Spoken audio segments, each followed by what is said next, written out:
This is Claire for Blockchain of Things. In this tutorial, we'll create a flow containing the list notification events node in interactive mode. This node can only be used in interactive mode.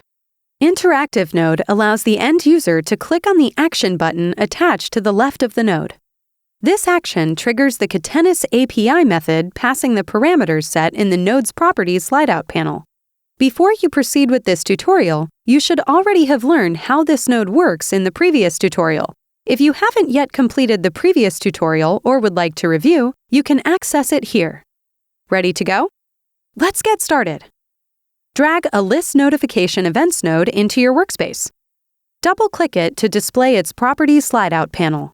On the Device drop-down field, choose your Catenis virtual device. Wire this node to a debug node and open the debug sidebar. Click the red Deploy button on the upper right-hand side of the Node Red dashboard to deploy this flow. To test the flow, click the square gray box to the left of the List Notification Events node.